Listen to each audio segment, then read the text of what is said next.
آپ کہتے ہیں کہ مولانا ہمارے پاس جو ہے وہ خاص طور پہ اگر بہنیں یہاں موجود ہے، بہنیں مائیں موجود ہیں، ان سے میں مخاطب ہوں خاص طور پہ، یاد رکھنا کہ آپ جتنی بھی بڑی بڑی ہستیوں کو دیکھ رہے ہیں، اکثر بڑی ہستیوں کی جب ہم زندگی دیکھتے ہیں تو وہ یتیم ہے باپ کے اعتبار سے اکثر، اور وہ یتیموں کو ان ماؤں نے کتنے حوصلے سے پڑھایا، ان یتیموں کو ان ماؤں نے کتنے حوصلے سے پڑھایا، اور آج ہم پڑھانا نہیں چاہتے۔ بڑی معذرت کے ساتھ یہ بات کہنا چاہتا ہوں، اللہ نے مسلمانوں کو دولت کم نہیں دی، دولت ہے آپ کے پاس، لیکن آپ اپنی دولت کو گٹکا کھا کر تھوکنے میں خرچ کرتے ہیں۔ آپ صرف اتنا اندازہ کریں، ہنسنے کی کوئی بات نہیں کہہ رہا ہوں، یہ ہماری محفلیں احتساب کے لیے ہوتی ہے۔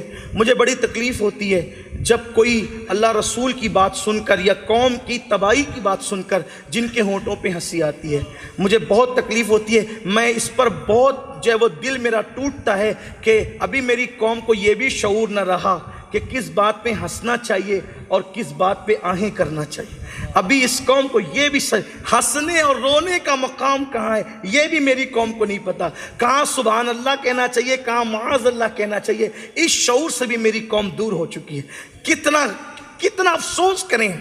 تو عرض یہ کر رہا تھا کہ جتنا گٹکا کھا کر کے آپ تھوکتے ہیں، آپ صرف روزانہ اس کو کاؤنٹ کریں۔ اگر 5 روپے کی بھی کوئی پڑی آتی ہے، 10 روپے کی بھی آتی ہے، اور آپ صرف 5 پڑیاں کھا جاتے ہیں تو بھی روزانہ 50 روپے آپ صرف تھوک رہے ہیں۔ 50 روپے آپ تھوک رہے ہیں روزانہ، اور آپ یہ نہ سمجھیں میں نے کمایا ہے، مولوی کو کیا تکلیف ہے، میں نے کمایا ہے، اس سید کو کیا تکلیف ہے، میں نے کمایا، اس خطیب کو کیا تکلیف ہے۔ کمایا آپ نے ہے، اور اگر آپ معاذ اللہ اپنے آپ کو مسلمان نہیں سمجھتے، میں نے آپ سے کچھ نہیں کہنا، اور اگر آپ اپنے آپ کو مسلمان سمجھتے ہیں تو میرا اللہ قرآن میں کہتا ہے ان اللہ اشتری من المؤمنین انفسهم واموالهم بان لهم الجنہ، اللہ نے مومنوں کی جان کو اور ان کے مال کو جنت کے بدلے خرید لیا ہے۔ اب یہ مال تیرا نہیں ہے، اس کو تو نے اللہ کے ہاتھوں بیچ دیا ہے، یہ مال میرے اللہ کا ہے، اور اللہ سے محبت کا تقاضا مجھے مجبور کرتا ہے کہ جس مال کو تو نے اللہ کے ہاتھوں بیچ دیا ہے، اب تو گٹکا کھا کر کے اگر اس کو تھوک تھوک کر ضائع کر رہا ہے تو مجھے تکلیف تو ہوگی کہ یہ مال صرف تمہارا نہیں ہے، دیا تو اللہ نے ہے نا۔ اور بحیثیت مومن پھر آپ کہتے ہیں کہ اللہ نے بہت نوازا ہے، ہم تھوک دیں گے۔ یاد رکھنا ایک دن اللہ کی عدالت میں ضرور کھڑے ہوں گے، اور یہ جو گٹکا کھا کھا کر کے تھوک رہے ہو، سگریٹ پی پی کر کے اپنی دولت کو آگ لگا رہے ہو، اللہ رب العزت اس کے متعلق تم سے ضرور سوال کرے گا، کیونکہ قیامت کے سوالوں میں سے ایک سوال یہ بھی ہے دولت کہاں سے کمائی تھی اور کہاں پہ خرچ کیا تھا۔ کمائی کہاں سے تھی یہ بھی پوچھا جائے گا، اور خرچ کہاں کیا تھا یہ بھی پوچھا جائے گا۔ زنا کے اڈوں پہ دولت خرچ کرنے والوں، شراب کے اڈوں پہ دولت خرچ کرنے والوں، جوئے میں دولت ہارنے جیتنے والوں، گٹکا اور سگریٹ پر اپنی دولت کو خرچ کرنے والوں، کیا جواب دو گے اللہ کی بارگاہ میں کہ کئی بیٹیاں مسلمانوں کی برقع پہن کر سگنلوں پہ بھیک مانگ رہی تھی، اور تم گٹکا کھا کھا کر روزانہ سینکڑوں اور مہینوں کے ہزاروں روپے تھوک رہے تھے، اپنی سگریٹ کے ذریعے سے اپنی دولت کو آگ لگا رہے تھے۔ یہ ساجد بھائی جو ہے یہ کیوں ختنہ کا کیمپ رکھ رہے ہیں؟ ناگپور والوں شرم کی بات ہے کہ مسلمانوں کے پاس آج ختنے کو بھی پیسے نہیں ہیں، اس لیے کیمپ لگانا پڑتا ہے۔ جس قوم کے بچوں کی ختنہ کے لیے پیسے نہ ہو، اگر وہ قوم شراب کی اڈوں پہ دولت خرچ کرے گی تو قدرت ان سے پوچھے گی نہیں؟ اچھی طرح یاد رکھنا قدرت دولت دے کر کے تم کو بھول نہیں گئی ہے، جو اللہ دینا جانتا ہے وہ چھیننا بھی جانتا ہے۔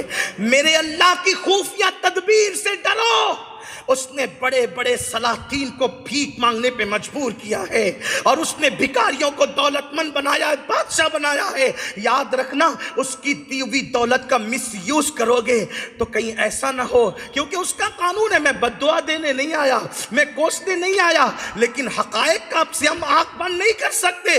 جب وہ دولت دیتا ہے اور دولت کا مس یوز کیا جاتا ہے تو وہ دولت چھین بھی لیتا ہے۔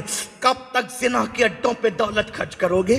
کب تک شراب کے اڈوں پہ دولت خرچ کرو گے؟ کب تک عیاشوں پہ دولت خرچ کرو گے؟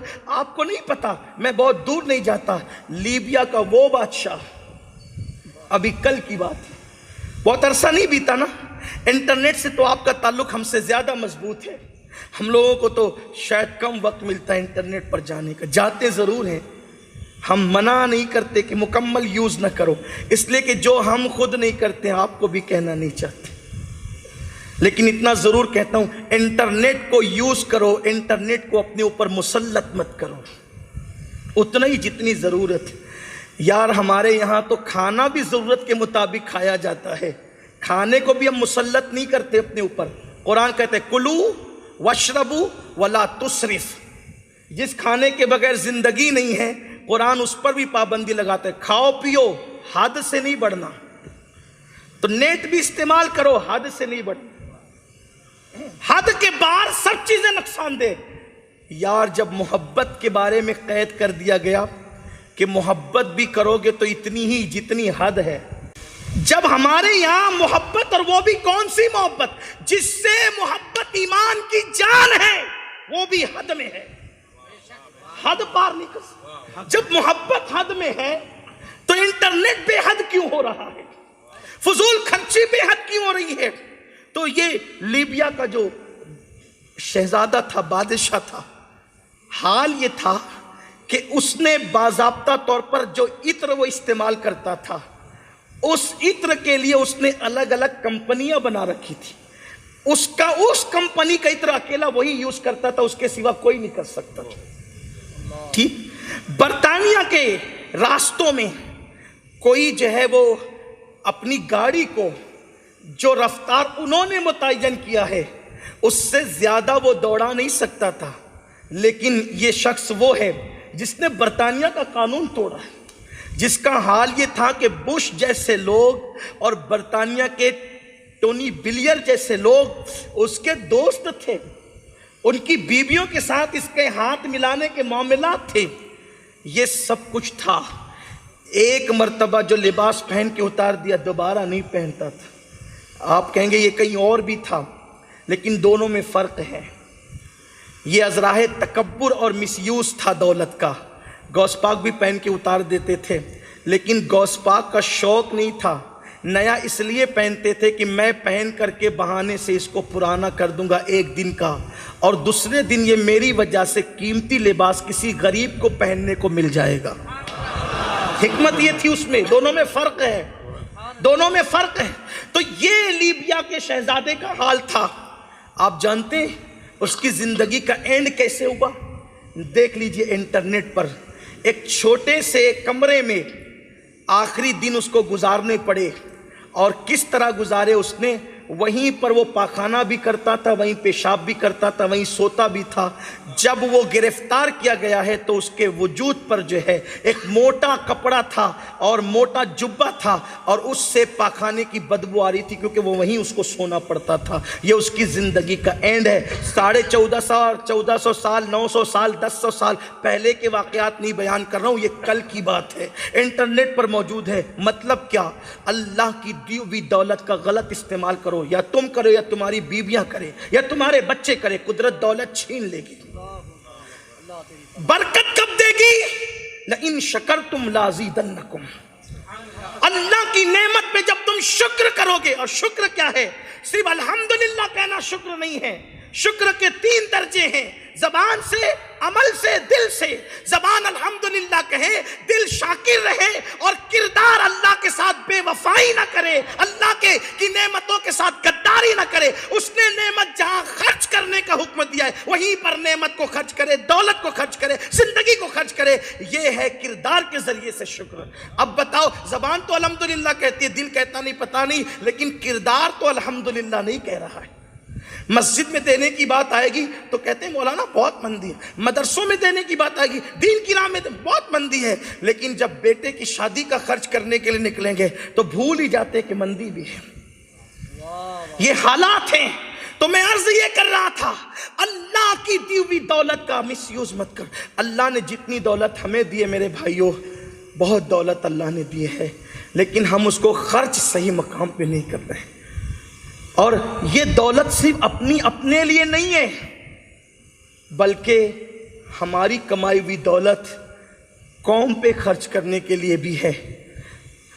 آپ اپنے بچوں کی تعلیم کا سوچو تو دوسروں کی بچوں کے بھی تعلیم کا سوچو۔ ایجوکیشن پہ بہت توجہ دینے کی ضرورت ہے۔ تو میں یہ